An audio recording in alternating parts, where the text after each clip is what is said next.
सीकर शहर में खराब सड़कों की हालत और जलभराव सहित अन्य कई समस्याओं को लेकर सोमवार को भाजपा जोन 2 के कार्यकर्ताओं ने नगर परिषद पर प्रदर्शन किया। कार्यकर्ताओं ने नगर परिषद सभापति जीवन खां सहित अधिकारियों के खिलाफ जमकर नारेबाजी की। कार्यकर्ताओं का कहना है कि यदि 3 दिन में इन समस्याओं का समाधान नहीं होता है तो आमरण अनशन करेंगे। कार्यकर्ताओं ने नगर परिषद आयुक्त शशिकांत शर्मा को ज्ञापन भी सौंपा। भाजपा जोन 2 के अध्यक्ष गौरव दीक्षित ने बताया कि शहर में नवलगढ़ रोड जलभराव की समस्या पिछले 20 साल, बजाज रोड पर जलभराव की समस्या 40 साल, राधाकृष्णपुरा अंडरपास से जलभराव की समस्या 3 साल से चली आ रही है।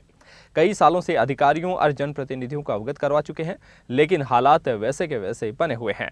शहर के पालवास रोड पर हाथी टीबा बगीचे के पास कच्ची बस्ती रोड साइड रहने वाले लोगों की हालत तो यह है कि वह खुले में शौच जाने को मजबूर है। घरों में बने टॉयलेट में गंदा पानी आता है। वहीं शहर की धूध रोड, कमरपुरा रोड सहित आधा दर्जन से ज्यादा सड़कें पिछले करीब 1-1.5 साल से टूटी पड़ी हैं। दीक्षित ने कहा कि यदि 3 दिनों में इन समस्याओं के निवारण के लिए काम शुरू नहीं होता है तो हमें मजबूरन आमरण अनशन करना पड़ेगा। सीकर शहर में जल भराव, शौचालयों की कमी की और टूटी सड़कों की मांग को लेकर आज नगर परिषद पर भाजपा पार्षदों के साथ कार्यकर्ताओं ने प्रदर्शन कर ज्ञापन दिया है। शहर में कच्ची बस्ती में जो सीवरेज का गंदा पानी घरों में घुस रहा है, उनका नारकीय जीवन जीने को मजबूर है, लेकिन नगर परिषद प्रशासन बार बार शिकायत करने के बाद भी उनकी सुध नहीं ले रहा है।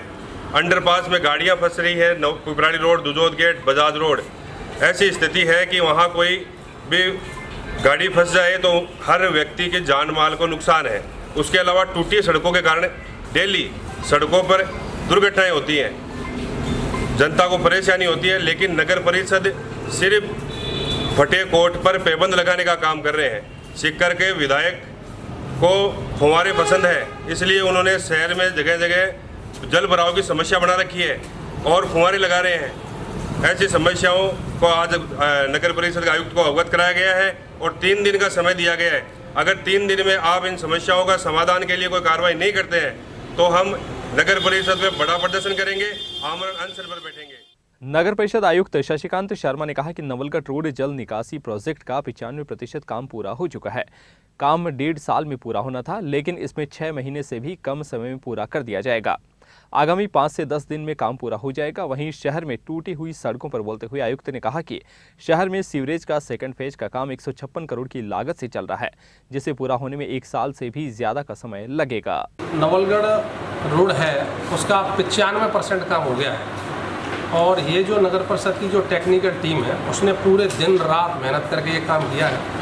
वर्क ऑर्डर का जो टाइम है वो तो 1.5 साल का है, लेकिन ये 4-5 महीने में ऐसा किया है, दिन रात अभी भी कल। और ऐसा नहीं है, चाहे कलेक्टर साहब हों, प्रशासनिक अधिकारी हों और हमारे जनप्रतिनिधि हों, निरंतर उसकी समीक्षा कर रहे हैं, मॉनिटरिंग कर रहे हैं, जा रहे हैं मौके पे। कल कलेक्टर साहब भी विजिट किया है, परसों चेयरमैन साहब घूमे हैं, मैं भी कल गया हूँ। Side by upon daily monitoring कर रहे हैं। जो संवेदक हैं उनसे भी ये कर रखा है, आप दिन के साथ साथ रात में भी काम करो। तो कुछ टेक्निकल समस्याएं जैसे PHED की लाइन है, कहीं बिजली की लाइन है, तो जो काम है बड़ा सावचेती और सावधानी से किया जा रहा है, जिससे अन्य सुविधाएं शहर के वासियों के लिए बाधित नहीं हो। तो थोड़ा सा टाइम है, बिल्कुल अपना काम 95% हो गया है। 10-5 दिन में उसको और जल्दी दिन रात भरसक प्रयत्न करके लिए पूरा प्रयास कर रहे हैं और पूरे शहर के लिए जहाँ जहाँ भी समस्याएँ हैं उसके इंफ्रास्ट्रक्चर को डेवलप करने के लिए हमारे द्वारा टेंडर किए जा रहे हैं। जैसे शहर के लिए सड़क और नाली के लिए 50 करोड़ के टेंडर किए हैं हमने। तो हमारा उद्देश्य, जनप्रतिनिधियों का उद्देश्य, बोर्ड का उद्देश्य यही है कि शहर का जो आधारभूत ढांचा है, जल निकास की समस्या है, वो उनका निदान हो और आधारभूत ढांचा जो है वो एकदम सुदृढ़ीकृत बने। और इसके साथ साथ हमारा जो डेवलपमेंटल का काम है, ब्यूटिफिकेशन का काम है, वो भी शहर के लिए जरूरी है, वो भी पैरेलल चल रहा है समेकित रूप से। चाहे वो स्मृति वन हो, चाहे कॉलोनियाँ हों, चाहे तिराए हों, चौराहे हो, सबको हम समेकित रूप से सब चीज़ों को दृष्टिगत रखते हुए हमारी जो टेक्निकल टीम है दिन रात काम करने का प्रयास कर रही है। और जैसे जैसे हमारे पास समस्या आती हैं, हम समस्या को एक चैलेंज के रूप में लेते हैं और उसका समाधान करने के लिए हम प्रयत्न करते हैं। अपना मैनेजमेंट, अब जितने भी हमारे भौतिक और मानवीय संसाधन हैं उनका उचित नियोजन करने के पश्चात हम उस समस्याओं का समाधान की दिशा में सकारात्मक रूप से प्रयासरत रहते हैं। तो वार्डों में भी सड़क की समस्या है, सीवरेज लाइनें टूटी हुई है। हाँ बिल्कुल, वार्डों में जो सीवरेज का काम चल रहा है। और मैं आपको ये बताना चाहूँगा कि सीकर शहर जो है इसके लिए ही लगभग पूरे सीकर शहर के लिए सीवरेज के प्रोजेक्ट अभी सैंक्शन हुए। अभी सेकंड फेज़ में 156 करोड़ का काम अभी जस्ट स्टार्ट हुआ है। थर्ड फेज़ के लिए टेंडर मतलब रड़सों के द्वारा किए जा रहे हैं।